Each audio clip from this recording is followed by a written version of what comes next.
farms in Ireland. There's a book that you should read called Still Life with Woodpecker. I read it back in my 20s. It's a phenomenal book. For some reason, I can't remember the author, but it's about this awesome story, but it's about redheads and cigarettes. You gotta read it. All right. Still Life with Woodpecker. Still Life with Woodpecker. Yeah. Okay, cool. I'll have to check that out. Yeah. I probably won't read it, but I'll listen to it if it's on Audible. Fuck that, man. Just fucking read it, dude. I hate reading. I'm such a slow reader. Dude, I'm a slow reader too. What that means is that your brain wants to process everything you're reading, as opposed to some people can just go and get sort of like the idea, but they're not. I don't think they're absorbing the material like we do, because I'm also a slow reader. Yeah. I've never been a fast reader, and I think part of that is because I really like to take in each thing. So I think I'm That's the my opposite. excuse, at least. My brain just wanders. So like I can't. My brain processes information Your way brain faster doesn't than I wander. read. I start thinking about other things, and I'm like, oh wait, fuck, what was I reading again? I get lost in that stuff. But here's the thing, honestly, no bullshit. Listen to it if you want, but here's the thing, and I don't even read. I barely read anymore. It sucks, because I used to read a fair amount in my 20s and 30s. I mean, I read a lot of stuff. Is that if you really just engage with the book, and it's like sometimes even better than a movie, because your imagination is creating everything that you're taking in. Yeah. And you can get lost in it. And then like when I do pick up a book every now and then, I'm like, man, why don't I do this more often? And then like 6 months later, maybe I'll pick up the book again. You never finished, yeah.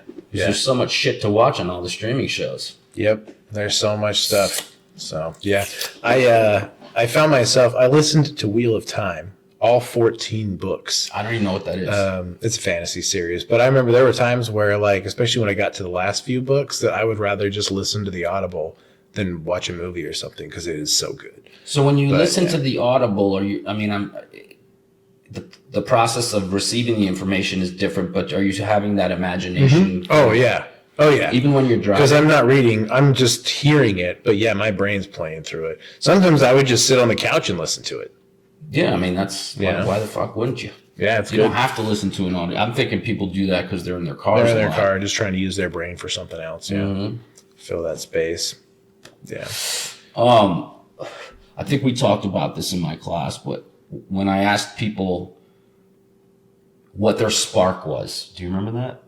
Like, what was the spark? Yeah. What was the spark or the seed that made you think you wanted to do this work or be an actor? Like for me, I went into my whole spark story, and there's a lot of different sparks.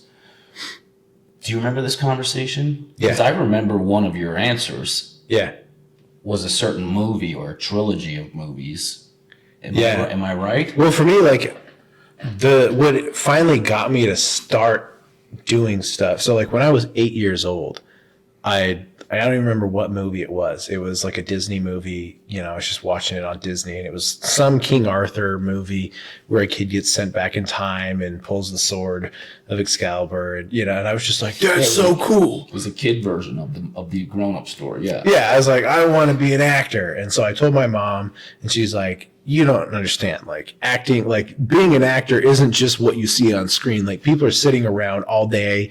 It's actually really boring. And she kind of How like, does your mom know so much about this? Yeah. But she kind of, She's right. How the fuck did she know? Yeah. She was just really protective, And so she did everything she also could. did her research. Yeah, she did everything she could to discourage that at the time, because I'm 8 years younger than Macaulay Culkin, and so I'm 8. He's like 14 to 16. You said that to me last week. Like you referenced yourself to Macaulay Culkin. I guess because he was a big child star when you were growing up, right? Yep, he was a big child star when I was growing up, and he was kind of at the end of being a child actor when I had voiced this desire to my mom. Oh, that's when and he him. He hit the streets and kind of like went crazy and got in trouble when he was in his like 17, 18s or whatever. Yeah, just on drugs. Although shit, it happens. Yeah, it happens. But my mom's like, she's envisioning that's going to happen to me. So she's protecting me by discouraging that line of thinking, right? And like, I get it, and so that got squashed out of me pretty quick. But like years went by, And I remember The Island came out by Michael Bay, which, like, it's not a great movie, but it's a really fun movie. You brought that up a couple times. I always get confused with the one with Leo. I'm like, no, that's The Beach. Yeah, The Beach. Yeah, I don't know if I saw The Island. That's Ewan McGregor and Scarlett Johansson and Sean Bean. Yeah. Okay. I like that movie, but every time I watch that, it always like makes me want to make movies. And I remember sitting and watching that. It was the first movie at the time that was shown on IMAX that wasn't an IMAX movie. You could just watch. So you didn't have to have the goggles on. No, which was pretty incredible too, if anybody experienced that. But yeah, even without the goggles, you had that humongous, like 2 or 3 massive story screen. Yeah, and so I remember watching it on that. It's just like, you know, and from there, like that kind of got a fire under me, and I was like, maybe I could just be like a writer or a director. So a few years later, I went out to California to do summer sales. That's right. Your spark was failed miserably at that, and then just kind of let it die. Did you like LA? No. You didn't like. I'm not saying did you like living there, but the topography. Like, did you like that? There's a beach, there's hills, there's desert. Like, there's all these amazing things in a small area, you know what I mean? Well, I didn't really have time to explore any of that because when I went out there, it was just to do door to door. So, like, we didn't really.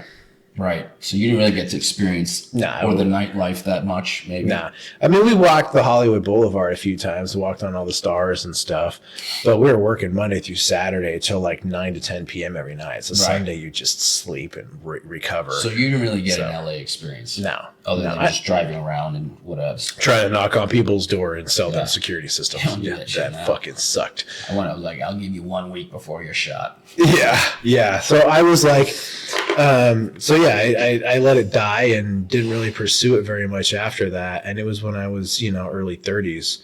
I'd watched all the Marvel movies, and that's what really hit. Like, so it wasn't Lord of the Rings? No. Oh, so I'm thinking of some other student who told me that Lord of the Rings was their spark. And I was like, oh, yeah, I get it. It's Marvel for me. Marvel was your thing. Yeah, I loved watching all the cartoons growing up. I wasn't a big comic book reader because, like I suck at reading. Yeah, but I loved the cartoons. I mean, like which cartoons? So my favorite was actually the Iron Man cartoon. So I didn't even know that was. Where the fuck did you watch that? Not that I would have watched cable TV or whatever. Yeah, I didn't even know. It was a cartoon. It wasn't a super popular one, but I just thought Iron Man was the coolest because he was just a normal guy with no superpowers. He was just like Batman, except he was in a metal suit and could fly around. Right.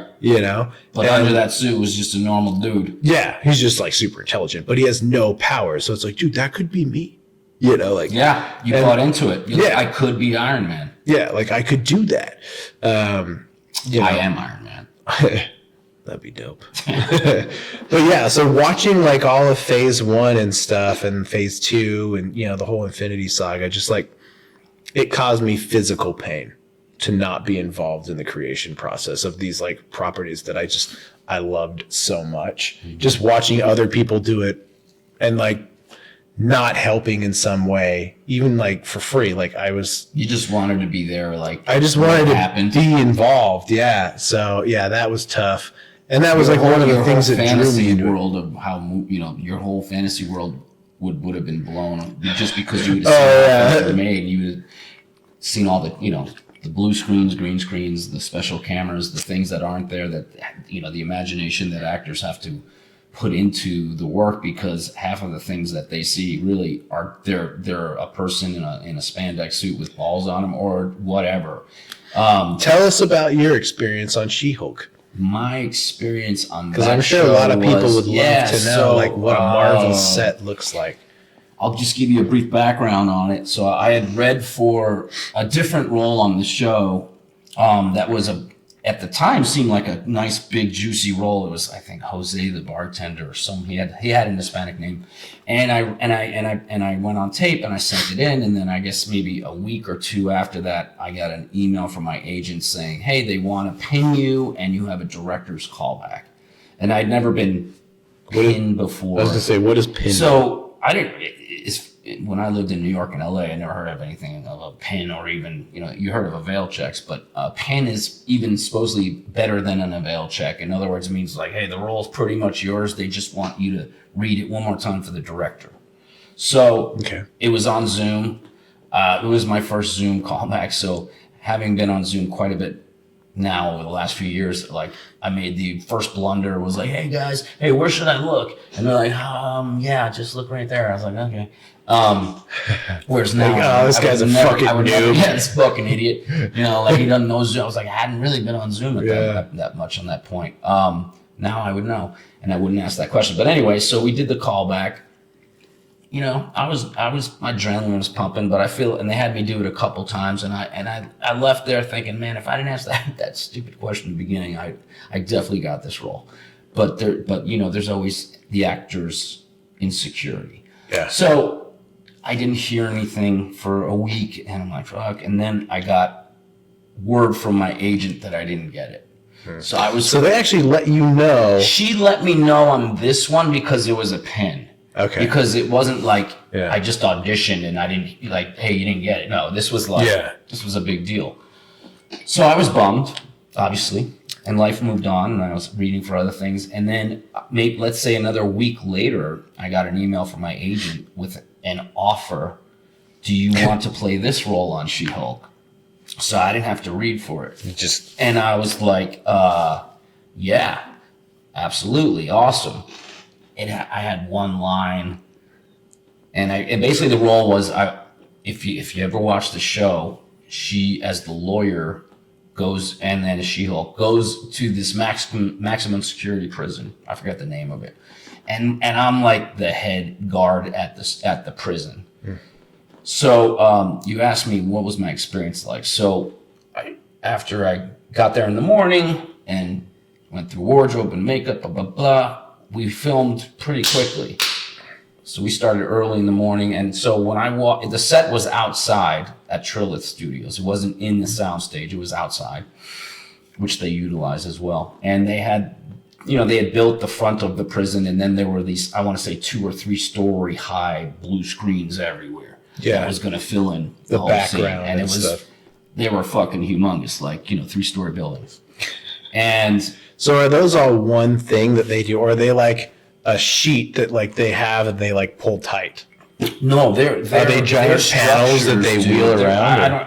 They're on like they're on things that are mounted, and there's several of them that they piece together. Okay. I don't remember it being all one thing. It was like sections that. Yeah, so they can just build it however they want. And they were locked in there because they were using that location for, however long. For a while. Right. And so I'll be honest, man. I don't get nervous in the fact that like, I'm not going to do well when I go on set. I'm usually pretty confident, relaxed. And I was confident and relaxed, but then when I walked on set, I was like, it was the biggest fucking set I've ever been on. And there's literally like over 100 people just like camped around this whole set, with the director and her tent village very close by, and then just hundreds of people, and then a bunch of other extras. And my first setup was a long shot where I have to hit a mark, like I'm standing against a wall. I see She-Hulk coming in, and I have to do like 4 or 5 steps, and then turn and say, "Whoa," whatever the line was. "Whoa, you can't come in here like that. No superhero power, no superpowers inside," something like that. And is she hulked out at this point? So I worked with 3 different things, if you will. I worked with, I think her name, Malia. If I'm mispronouncing your name, I totally apologize. So there was a gal there who was hired to be the actual walking, breathing She-Hulk. They had her, in green and everything, and had her wear the same things. So the actors had a reference to how big because she was like 6'7". Yeah, she was very tall. And so I think first I worked with her,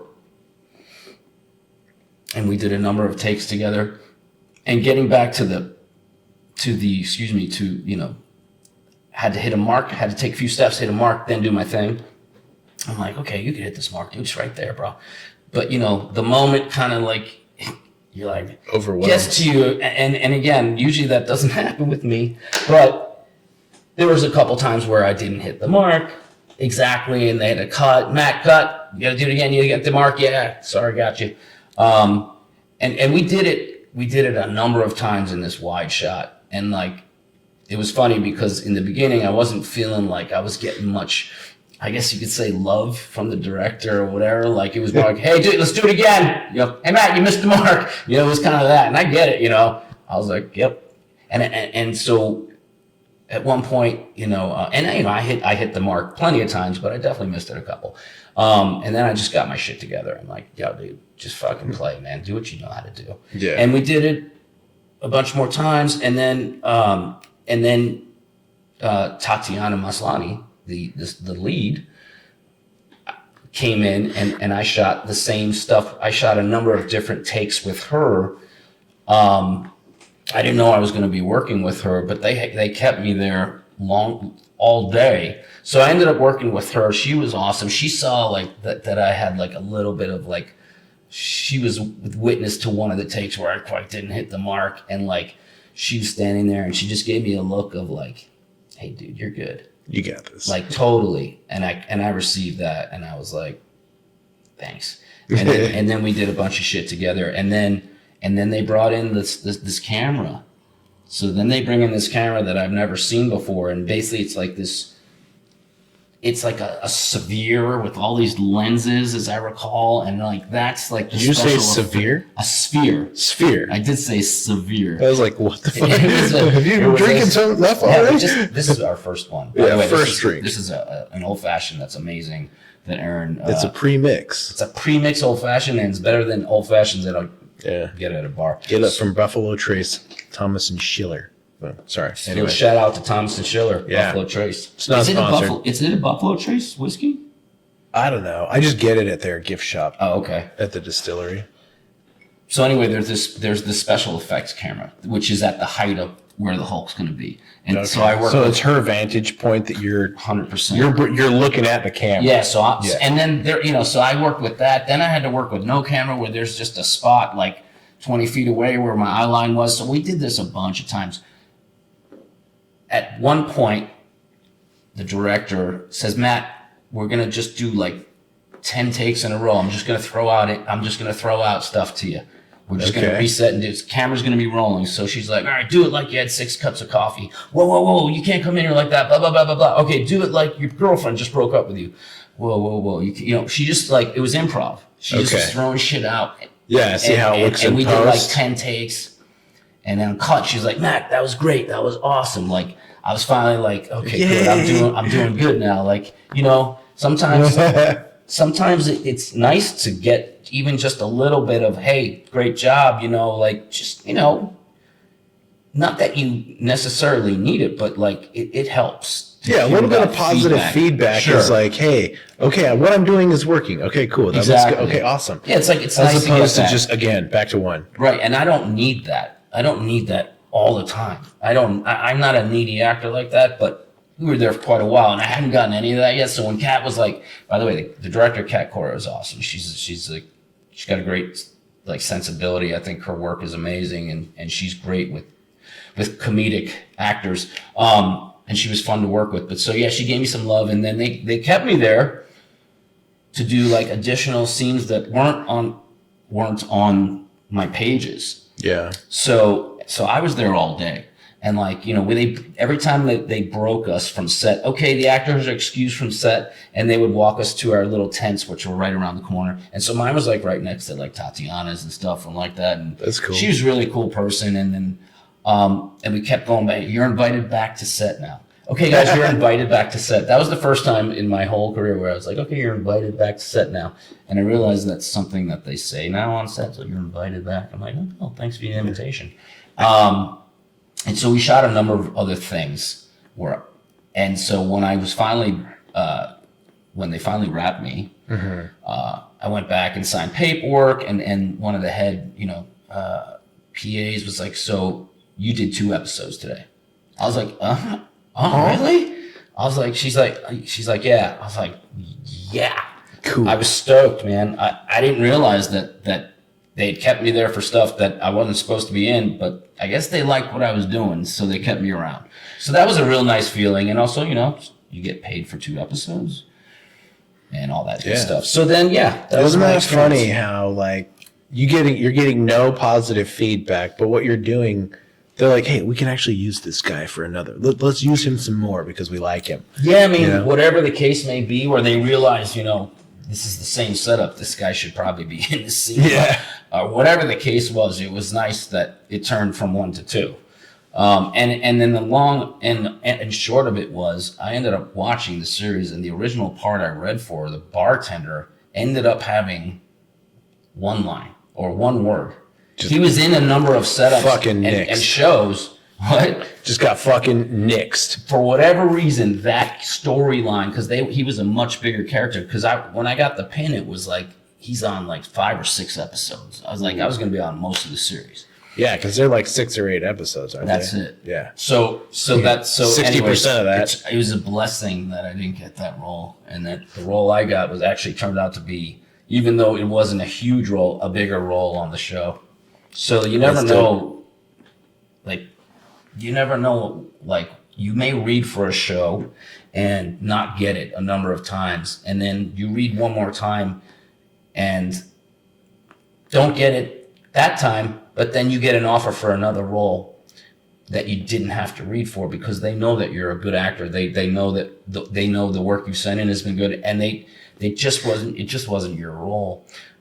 But I've had that happen over the last few years where a show that I read for offers me a role that I didn't read for because the one I read for I didn't get. That's not a bad feeling when you start getting stuff like that. Yeah, I mean, that's feedback, right? I remember watching, I think it was just an interview that Matt Damon did. It might have been the No Camera show or whatever. It's a podcast or like interview style. Are we talking about other podcasts on our podcast? Nothing wrong with that.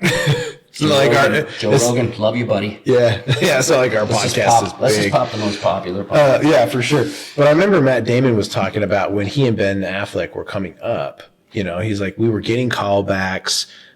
We were getting asked to read for things that, we hadn't auditioned for. Mm-hmm. We might not have been booking everything, but like that's feedback. That's feedback. Positive feedback. The 100%. Fact that they're asking you to read for things, they're like, hey, this wasn't what you initially auditioned for, right, but we'd like to see you read for this. Right. Like that's positive feedback. And so as an actor, like I did 1 live audition before everything went to video. And it was like for a commercial, and I had literally 1 word. I was like the husband that's just kind of having his wife talk shit on him in front of him, and he's just like, hello? Like, what the fuck? What was it for? Do you remember? I can't even remember. Doesn't matter. Yeah, it was pre-COVID. So you got your in-person auditioning. Yeah, it was right before COVID. And then after that, everything has been, self-tape and submit. And you can submit good work and hear fucking nothing. Nothing. Not you could. You will. You will, yeah. Almost not hear anything. Yeah, almost everything that you submit, you're never going to hear back. Correct. Unless it's some indie stuff or like, us, where they're kind enough to say, hey, we really liked you, but we gave it to someone else or whatever the case may be. Yeah. Generally speaking. And that's super rare. You don't get not immediate feedback. You don't get any feedback on your read unless it's like something like The Pin where they're just like, they just went another way, Matt. Yeah. But go on, because I think I know where you're going with this. So like if you do get feedback, like that's super nice, but it just like as an actor, you just have to be able to keep going. The feedback that if you're auditioning anywheres near like on a regular basis, or just getting, if you start to see that the same casting director is asking you to read for different projects, maybe they asked you to read once and you sent in something and it was solid. You didn't book it. You didn't hear anything. But then a month later or a week later or whatever, you got another audition and it's with the same casting director. When you see that, that's a bit of feedback. That means whatever you sent in the first time, they obviously liked. It's not their ultimate decision as to who gets cast in the role, but they saw that you were a strong actor, so of course they're going to bring you in again. And when you start to see that happening with the same casting directors over and over, you may not book anything right away, but you have to understand as an actor, that's great feedback. Not, why don't they cast me? They've had me read for 1 million roles. It's, oh shit, these people like me. They know I'm reliable. They know I'm going to send in a good audition. It's just a matter of popping the right one. Yeah, because there's a lot of variables that you have no control over. The only thing you have control over is what you send in. But like, correct, it could be you're a little bit too tall, you're a little bit too short, your hair's the wrong color, you look too much like the lead or not enough like it could be like any variable that like you have zero control over, but the casting director's like, oh, okay, this guy or this person is submitting good work. Right. So we're going to keep bringing them back in because we know that if we do get them in front of a decision maker, when it's right, they're going to get booked 100%. Well, but sometimes it's hard to persevere in that. Sometimes, if the casting director, you read for them a number of times and you're in that, you don't know what went down, but a lot of times like they fight. They're like, you really got to take a strong look at Aaron here because, man, I think this is your guy, and it may be between you and another guy.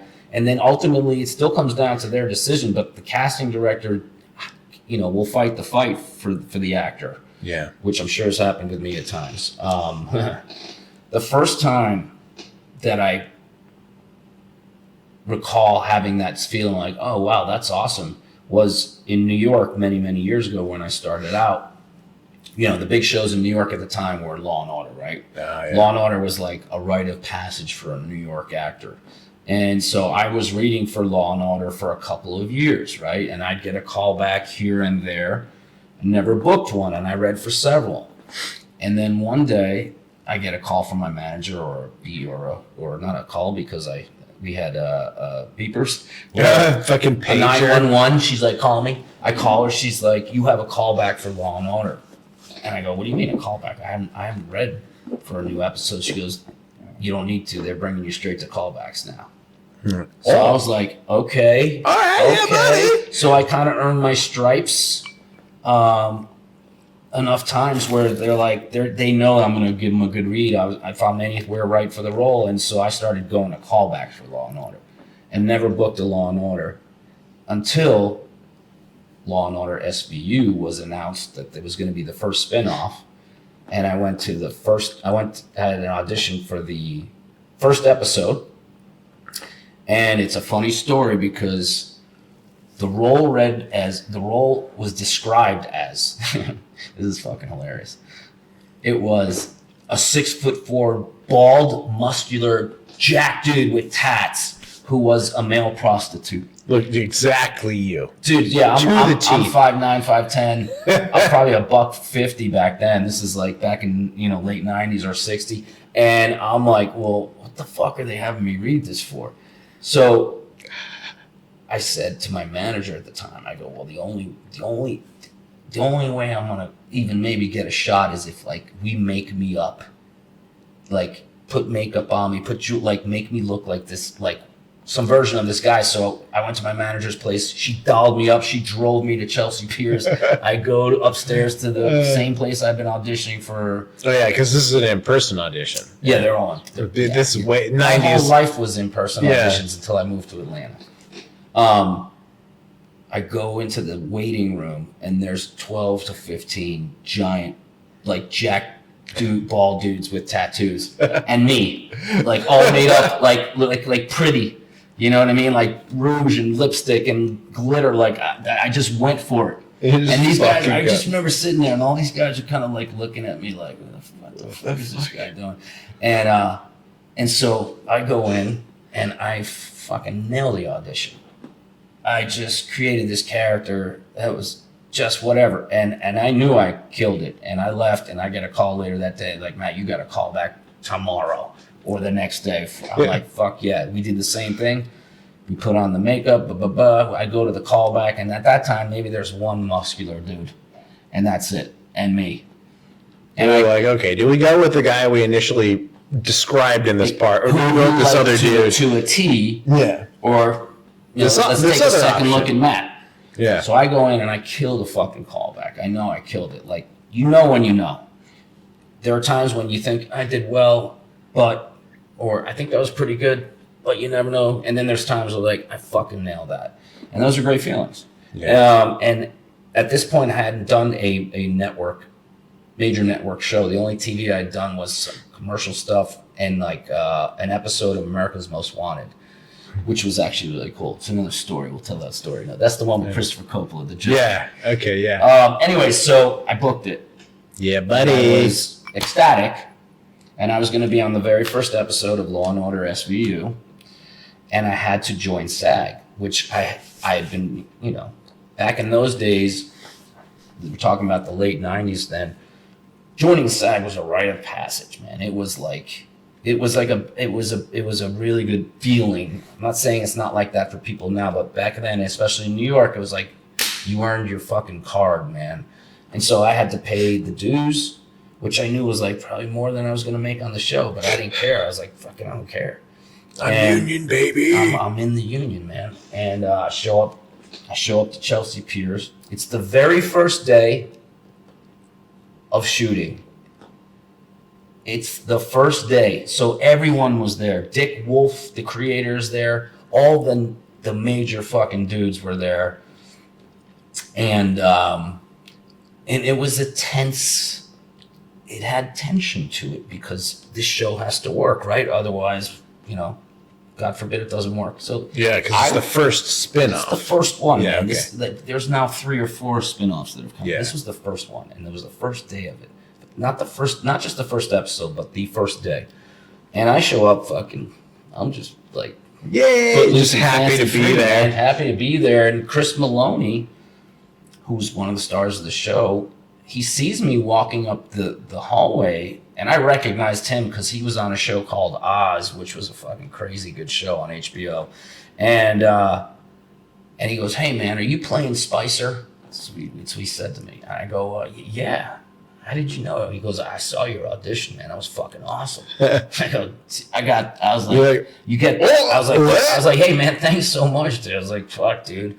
And, he was really nice, and he's like, "Yeah, man, I remember him being like, dude, this is like a game changer for me, man. We're hoping this thing works, man. This is like a career changer." And it was for him. It launched him into another level of showbiz, which hasn't stopped for him since. God bless. Nice. And anyways, I go to makeup, and they're like, "Okay, you're done. You're ready for set." And I was like, I was like, more rouge, more glitter. Yeah. I was like, I made them put more shit on me. Because I guess the description, the reason I put the makeup was that he was sort of dolled up. Yeah. Like, none of those big muscular guys were dolled up. Yeah. I came in like gangbusters. So anyways, I had them put more on me. And then I was like, all right, now I can go to set. Nah. And again, I don't know if this is the first setup of the day of the whole series or the second setup. But again, like I'm playing a prisoner in Rikers Island that's being brought into a cell, and then the 2 cops are there, and then there's some like sound booth where like Dick Wolf is and all the execs. They're all watching. You're just like everybody's right there. Yeah. So on take 1, I'm being led into the holding area by a prison guard dude, and he lets me go at the door, and I take a few steps in, and then I say my first line. So on action, very first take, like there's a mark on the ground, but I was so like kind of methody at that time, but I was just so in character that I totally missed the mark by like a foot. And I say my line, they're like, "Cut!" They're like, "You missed your mark, Matt." I was like, okay, sorry. So like, reset. Same thing. Take 2, I come in, I say my line, "Cut! You missed your mark again, Matt." I'm like, okay, won't happen again.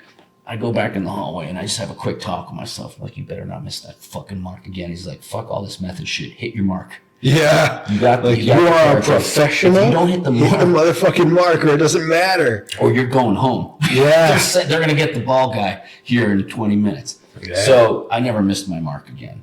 Yeah.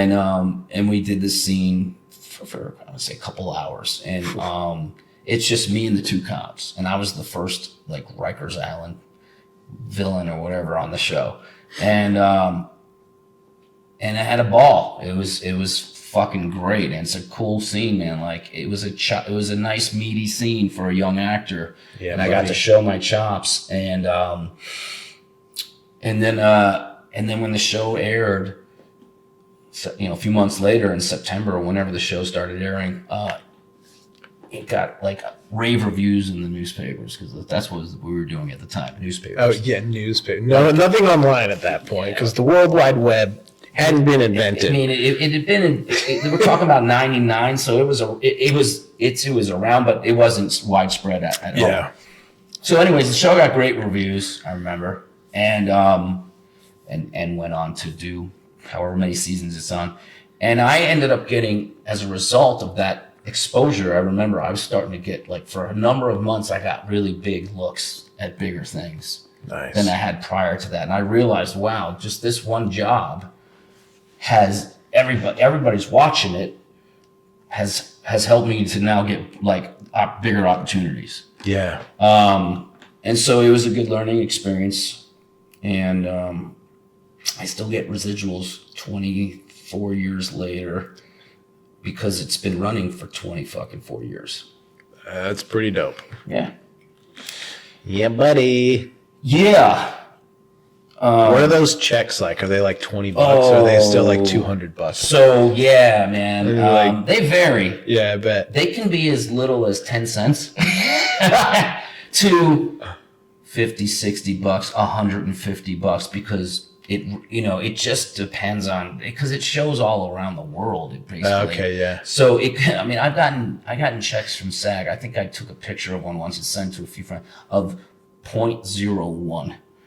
Just 1 penny. 1 penny that they bother to print up on a check and send to me. Almost like a fuck you. It's like, here's your penny check. Like, I felt like it's kind of like a fuck you to me. But I still get residuals. So, and yeah, I mean, sometimes it's 50, 60, $75 still, 100, like I said, $100. Yeah. And that's 24 years later. 24 years is a long time. Yeah. To still be having money come in. Like, that's where, like, yeah, okay, if you've got a career that you're a regular working actor, all of that kind of shit adds up. The residual payments is really, if you're not a series regular or you're on a hit show or like, working in film all the time, you're an actor who works. So you're on a show here, you're on a show there, you're on a film here, there. Some are bigger than others. But yeah, over a period of time, you have enough of those things out in the universe, and the residual money is really where you make a consistent living from that if you have enough stuff out there. And that's one of the things that the strike is about, is with the streaming platforms, not to get all into this now, but is because there's no regulations on having to pay you on time and how much to pay you. So this is not the whole thing about the strike, but it's a big deal. It's a big portion. Yeah. It's huge because it makes the difference between being able to make a living off your work and not. Yeah. And still having to work another job. So it's important. And I've experienced some of that myself in terms of the late payments and whatevs. It is what it is, but we're hoping, the strike has gone on for a while. It's for a good reason, man. Yeah, I read an article last night that was posted sometime this week about like a lot of like Sarah Paulson and De Niro, like a bunch of people had signed a petition that said we're willing to stay on strike than to accept a bad deal. Yeah. Like, we went on strike for a reason and we're willing to remain on strike rather than take a bad deal. So yeah, we've done it this long already. Write it out. Yeah, there's no point in caving. That's not even an option. Yeah. Even if it takes longer than till the rest of this year into 2024, which would suck. Yeah. But at the end, I don't think it's going to go that long because they've had 3 meetings in the last week and they're going back one more time. So I'm pretty sure, I have a good feeling that it's going to get resolved sooner than later. And if not, that's on those execs, man, for being, whatever decisions they're making with financial or whatever. We talked about that a little bit. So let me ask you a question. Sure. What's the earliest memory you have of going to a movie and being pulled in and sucked into that world that you're like, will never forget? Like in theaters or Yeah. just watching? Because I watched, growing up, I watched a lot of like cartoons. And honestly, it was probably the Batman animated series. Oh yeah, that's when they got a So little darker good. with it. With the guy's voice was like, Yeah. yeah, that was a good show, man. I watched a little bit of that. Yeah, the Batman animated series, I was like, I don't know, 9, 10 in that range when I think that started airing. And then that led to watching Superman, The Flash, and then it led to all the Marvel stuff. You had all the X-Men, X-Men Evolutions. Right. You had Iron Man. But did you see a Fantastic lot of those in the Four. movies? Well, most of those were just cartoons, and then Oh, I you're talking remember, about cartoons. yeah, and then I remember when Iron Man came out with RDJ. I remember seeing the previews for that, and I was just like, I'm gonna fucking watch that because Iron Man's my favorite character of all time because I've watched the cartoons. And So is that the long way of saying you didn't go to a lot of movies when you were younger? Oh yeah, when I was a kid, no, not till I could drive. Oh, so your parents didn't take you to movies when you were growing up? They weren't really that big of a deal, growing up. But Because I you were watched. never taken to them. Yeah, I guess I don't know. I mean, also like when I was younger, like I had really bad ADD, so it was tough for me to sit through an hour and a half to 2.5 hour movie. Especially if it sucked. Yeah. But if it was like something that was like jaw dropping, even as Yeah. 7-year-old, your ADD probably Just would have like fucking focused locked in in. on that shit. Yeah, I do remember watching the original Star Wars on VHS. I don't remember how old I was, but I remember watching those, and I was pretty like, whoa. And then I just like, the interesting thing is I just never followed up on them. Like, I didn't think about Star Wars again until the episodes 1, 2, 3 came out. And at that time, my youngest brother had been born and was, I don't know, he was like, maybe he was 8 or so. I could drive at that point. And so I remember taking him to go watch the episode The 3. prequels. Yeah, to watch episode 3 when Anakin finally goes over to the dark side. The last one of the prequels. That to me was the best of the prequels because it was the darkest one, and because the mood of the other ones was fucking whatever. I'm a Star Wars purist, so anyways. Oh, are you? Yeah. I'll tell you about that in a second. So yeah, you took your bro to see that. Mm-hmm. Yeah. And that one, like, I mean, I don't know if I even watched. I think I watched the first 2, but I mean, at this point, this is like early 2000s, But I do remember it was in high school when I really started to watch movies, and I would go like every week and watch a movie every Friday or Saturday night. By yourself or whatever? Yeah, I mean, I had a couple friends that I would go with sometimes, but I would go alone a lot. So that's when you really fell in love with the movie, when you had a chance to really like have that movie experience was on your own when you were older, really. Yeah, there was a fun movie theater that was like maybe 10 minutes from my house, and they had like ice cream. They had like all kinds of places so you could get it's not Baskin Robbins, but it's Baskin Robbins style where they'll scoop it up for you. It's good quality ice cream. Yeah, so like I've been to an ice cream shop. Yeah, before. so I would go and get that. Then I go watch my movie or whatever. So that was your pre-movie. Rich was getting some ice cream. Oh yeah, there was a super cute girl that worked at the ice cream place. So like I fucking love ice cream to begin with, and then I got to interact with a cute girl who I never asked out. It's all right, but you'll always remember that cute girl at the ice cream store, right? Yep, I'll always remember that. So, but yeah, I remember I would go see tons. I saw like everything. So what? So okay, so then let me augment my original question because I was referencing like my earliest movie memories, and they go really young. But you really didn't start having that experience until you were in your 18, 17, yeah, late 18? teens. Late teens. Yeah, once I got a car when I was like 17, then I could start driving and I'd go see movies myself.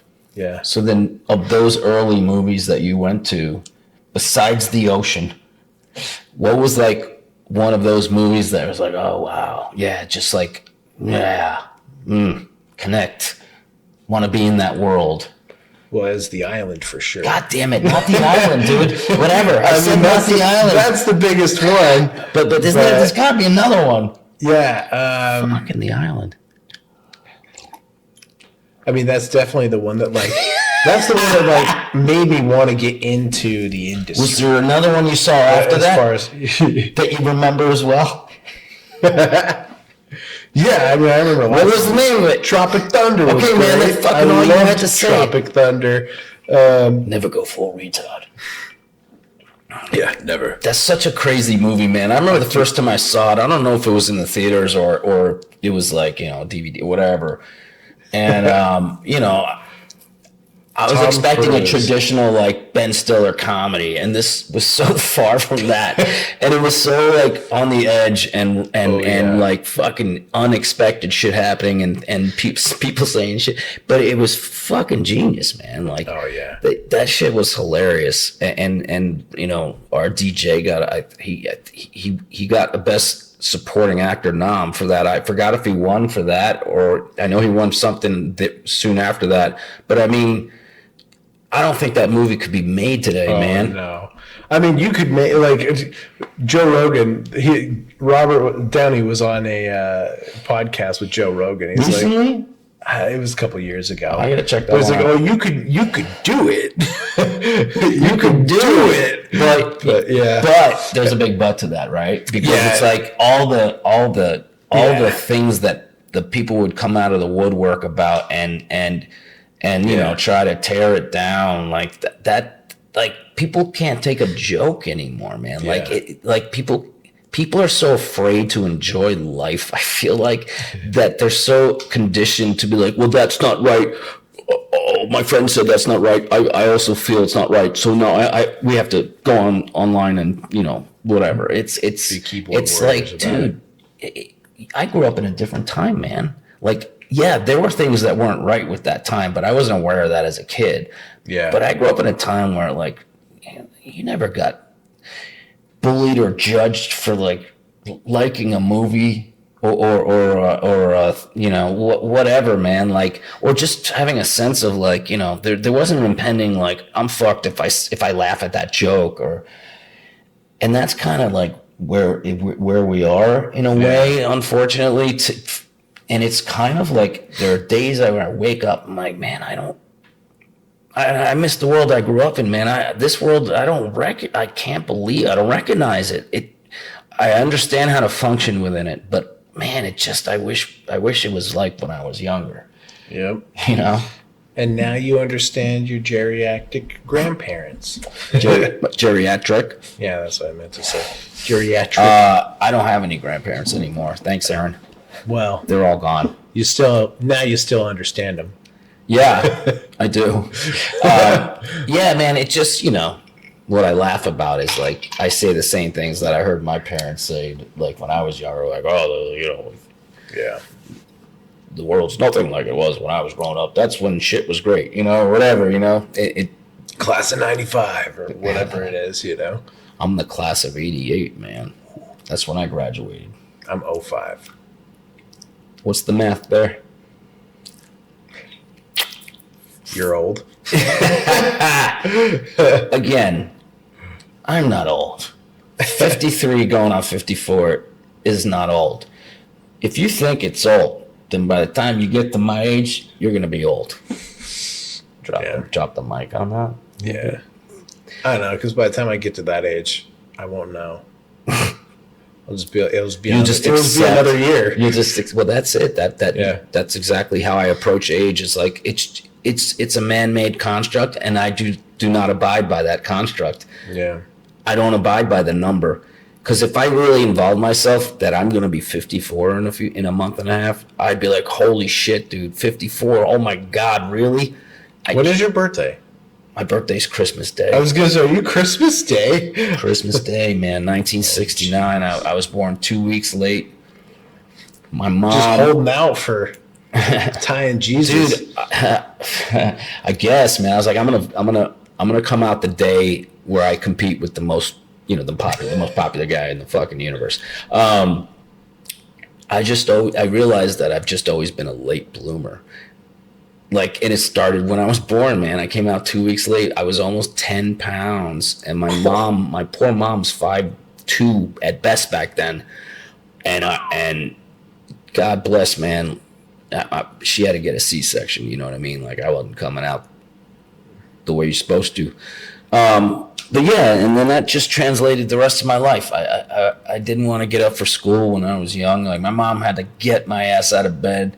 Like I didn't like getting up early unless it was Christmas morning. And then even though my dad's Jewish, I was raised Jewish. We did 8 days of Hanukkah leading up to, we had a tree, we did the decorations.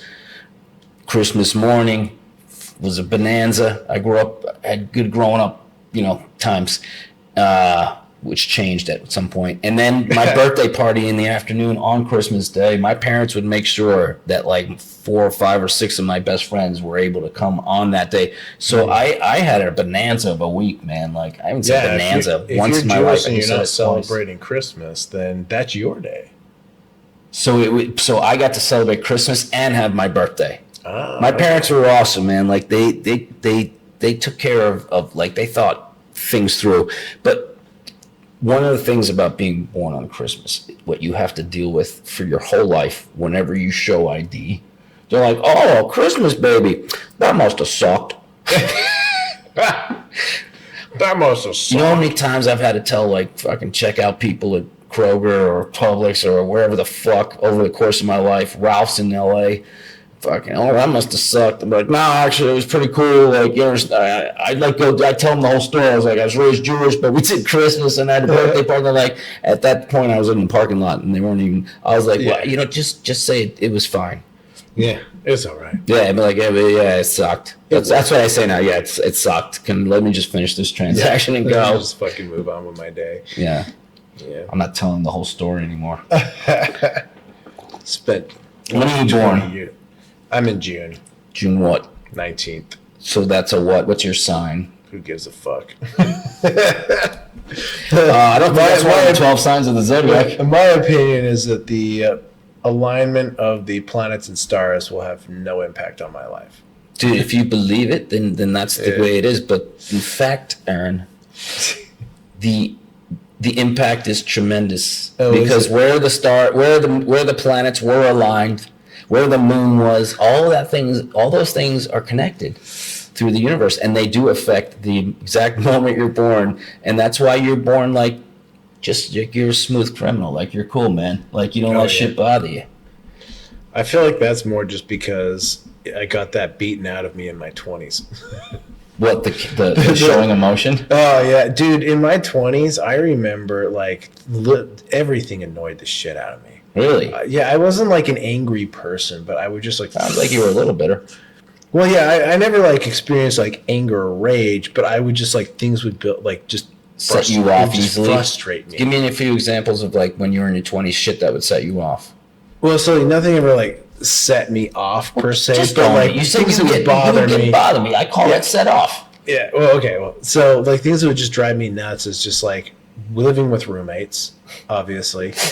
That sucks. People, well, not like living. There's things that go into living with people that suck.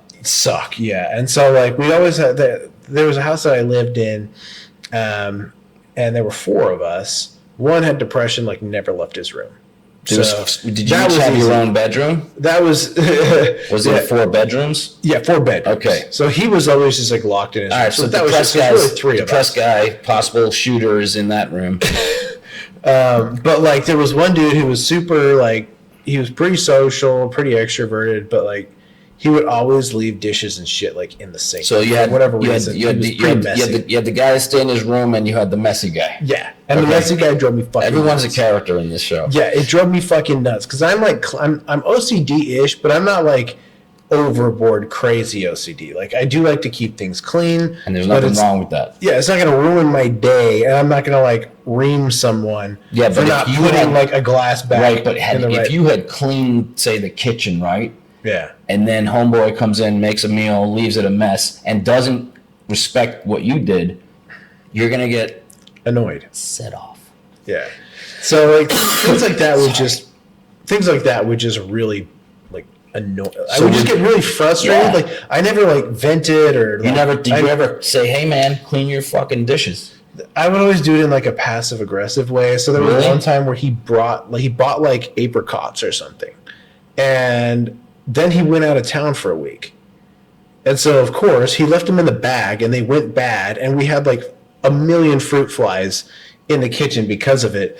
So, like, but he got mad at us anytime we would throw any of his food away. So he got pissed. All right, go ahead. So I took his apricots in the bag and just set them out on the deck outside, you know? And so he gets home and is like, who put my fucking apricots outside? I'm like, I did.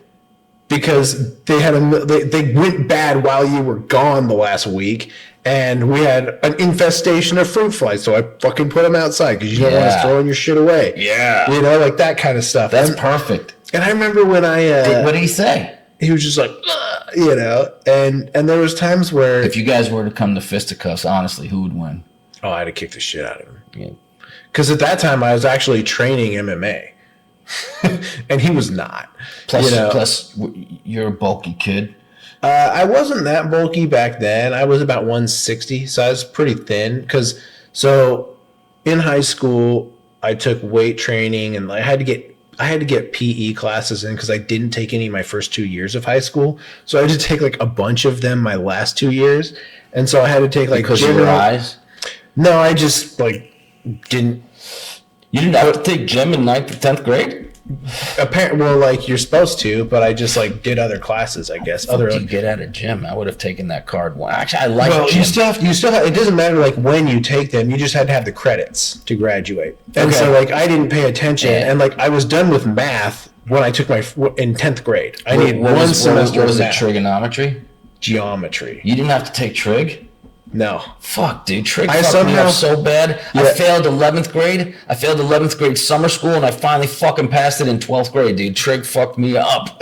So I got lucky. I just took like all the algebra classes. School is easy. You have to take gym for fucking 2 years and no trigonometry? Well, so I ended up taking gym, and I took PE, so we were like doing actual physical education, like sports, like softball, football, ultimate frisbee, and then like every other day. Frisbee? Yeah, shit in our fucking class. A lot of sprinting. It's great. That was the one sport that I could play because the disc, it's not as fast as like a football. Like it just falls or a baseball. So it floats. So I could see the disc and I could run to it, you know, and catch it. Whereas a football or baseball was too fast for you. It just hits the ground. Yeah, it just hit the ground. Yeah. And so like that was one sport that I could play, and I was actually pretty good at because I was faster than everybody else. But so I got stuck doing PE, and I had to take another class. So I took weight training. They had weight training as an actual course then? An actual course, and I got stuck in with the football team. Uh-oh. So I was doing I went from 140 pounds to 185 in 3.5 months. Was that your senior year? No, this is my junior year. You got up to 185 your junior year? Yeah. And you were the same height. Had you grown at all as well? I don't remember how tall I was. I think I was about 5'9", 5'10". So you're already like fully grown height-wise? Yeah, it's pretty much filled out of that. Wait, how tall do you go with? I'm 5'10". You're 5'10"? Yeah. You're shorter than me. And I'm not 5'10", but I slate 5'10". Oh, do you? You should slate 5'9". Yeah. Just slate lower. Just slate. You're not 5'10". Every time I get measured, I'm 5'10" at the doctor's office. We're going to go back to back a little later. Haven't you sensed that I might be a little taller than you? Depends on the shoes. It's true. Okay. Anyways, the shoes. So, I put on like all this meat. Like none of my clothes fit me. That's crazy that you went in such a transformation when you were in 11th grade. Yeah, I mean, like my body was just like raging with hormones in the middle of puberty. And it's like, hey, this is what we do with all these things, and just like all this testosterone, I just had muscles all of a sudden. I just got a waterbed when I was like 14, and my dad said we didn't see you for 2 years. That's what I was doing with that energy. Yeah. So I just beefed up. Did that feel good? Were you aware of like the difference or the perception of? Did you have a different perception of yourself or what people perceived you as when you were? Yeah. What was that feeling like? That felt real good. That felt real good. Had you not felt that before? No. Oh no, I was the kid that was picked on. You were? Oh yeah, I was bullied by a lot of people. I remember there was one kid in particular when I started high school in 10th grade. This kid would pick on me all the time. We had one class together, and I remember. Was he a bigger kid? No, He wasn't bigger? No, he was just a douchey twat that just saw, like, I couldn't see very well. And so I didn't have a way to really defend myself or anything, but it wasn't like as much physical stuff. No, it could just be like, emotional. That's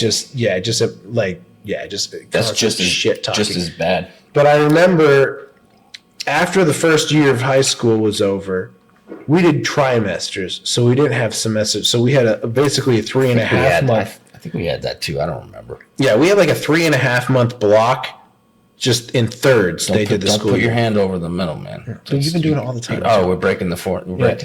But so like that first trimester is where I gained like 40 pounds. And like I went from being 140 to 185 during this time. And I didn't have any classes. So he and I did not see each other during that trimester. Yes. And I remember my vision wasn't great, but I knew what his outline looked like.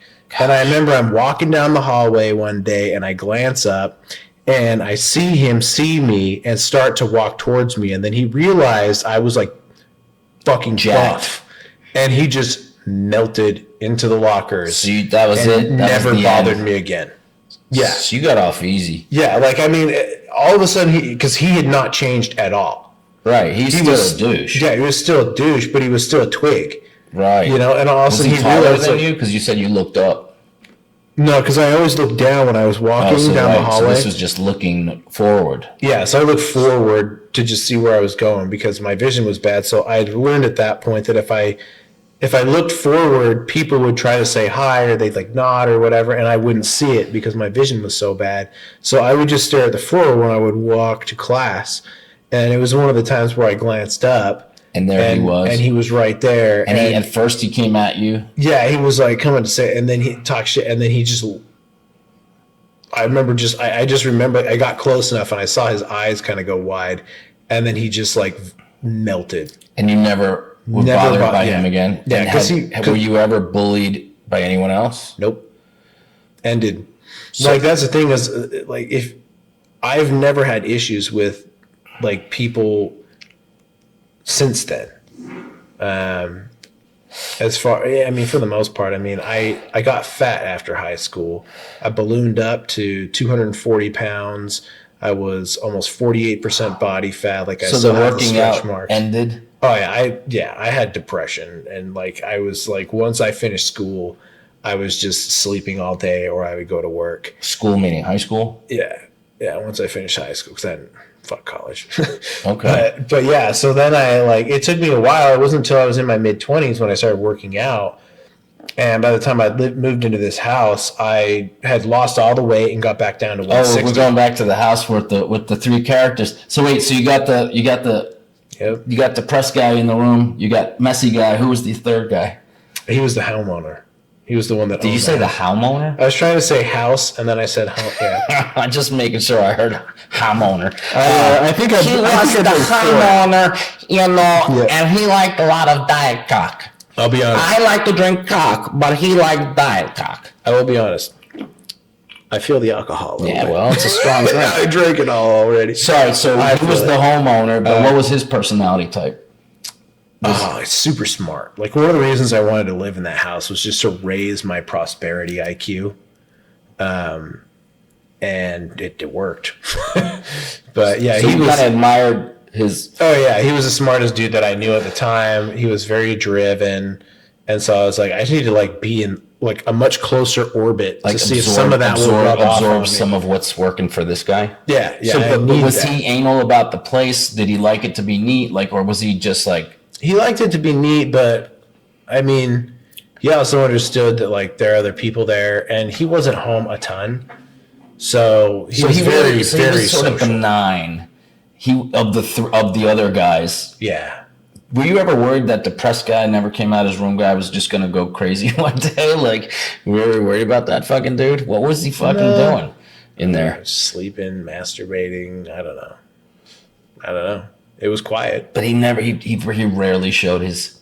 He came out like, I don't know. I would see that dude literally maybe once or twice a week.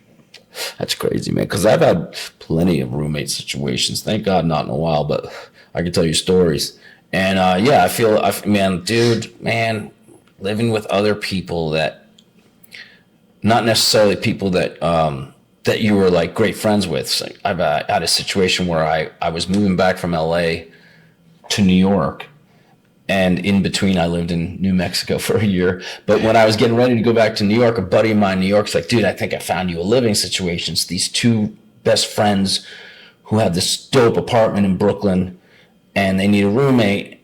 And they were, I was like, okay, that sounds pretty good. And I ended up moving in with them, and they were like these two really cool chicks. They were both like 6'2" because they were volleyball players from Arizona, and they partied and drank, and we got on pretty well. But after a while, the cracks in the armor start coming in, like people start getting pissed off at each other or whatever, and people do things to like fuck with the other roommate, and just whatever. And that's nothing, dude. I've had roommate situations that are thankfully mostly pretty good, as I recall. But yeah, I could never have a roommate again. That's not like a woman that I'm dating, you know what I mean, or serious with. Like fuck that, man.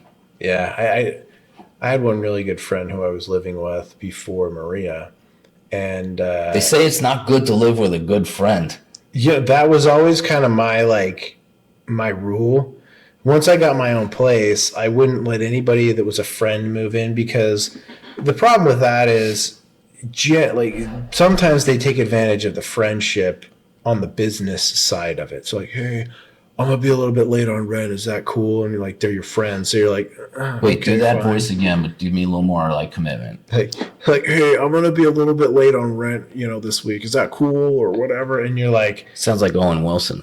Owen Wilson. Hey, I'm gonna be a little late with the rent. Yeah, and that was terrible. That was not good. But yours was better. But yeah. So then, as long as it's a person that, like, you could be kind of friends with your tenants.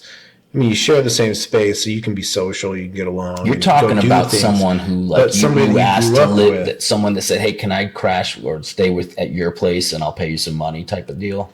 No, like, I mean. Or you got a place together? Like, I have a friend, and they're like, hey, can I be one of your roommates? Not necessarily like, hey, is it cool if I, like, move in with you for a little while? Like, they understand, like, I'm going to be your tenant.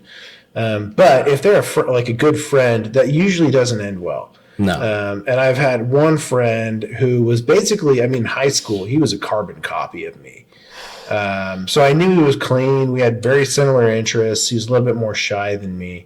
And he and I lived together for 3 or 4 years. And got along like peas and carrots? Easy. Yeah, easy. When you say a carbon copy, do you mean like you guys were just very similar? Very or that similar. He knew you and kind of like molded himself around you? No, we were just like similar type peeps. The same person almost. Okay. And like, even to the point where he was in the Navy.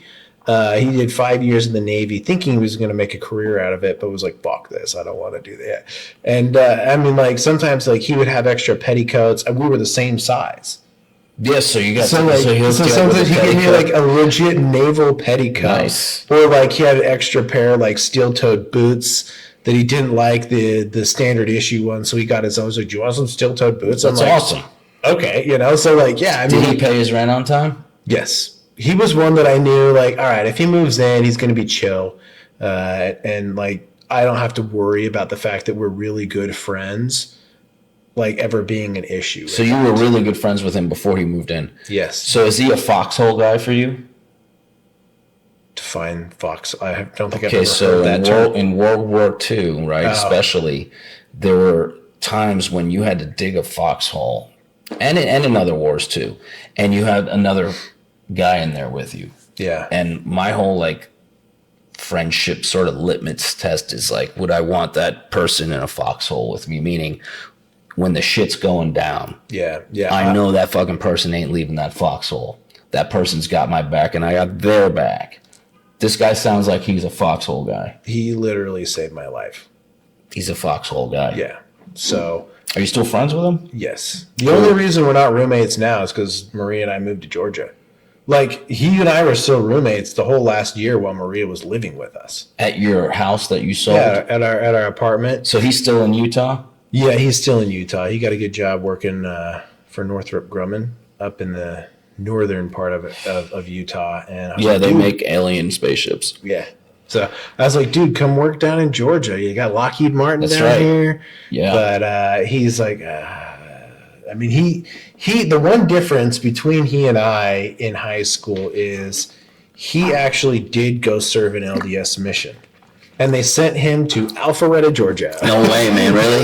That's so funny. when I was looking at moving here, I asked him about Georgia. I was like, what are some decent areas? He's like, dude, Alpharetta is beautiful. He's like, I liked that. But he was all over. But this is how many years ago? Dude, 2006. So Alpharetta's grown way so much since then. But yeah. As everything else in this town has. Yeah. So, he's one that like I could.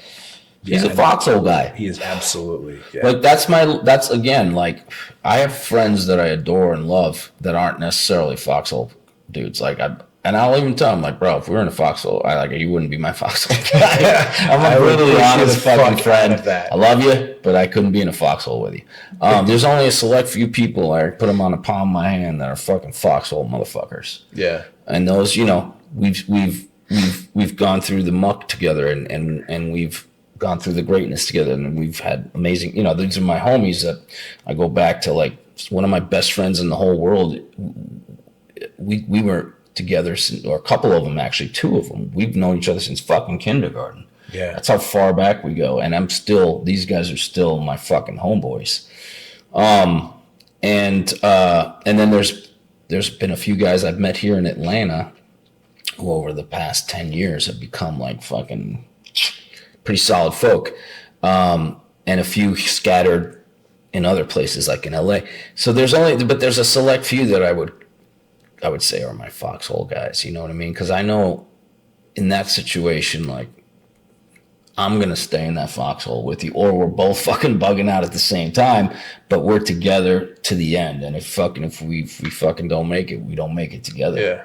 That's the kind of friend that, like, I know that's the kind of person who I value tremendously. Yeah. Yep. He's one of them. So, yeah. But he was the only type of friend that I could, like, have as a roommate. Dude, tell him to come down here still, man. I do. We still got an extra room. Yeah, man. You can put him up until he finds a place, or...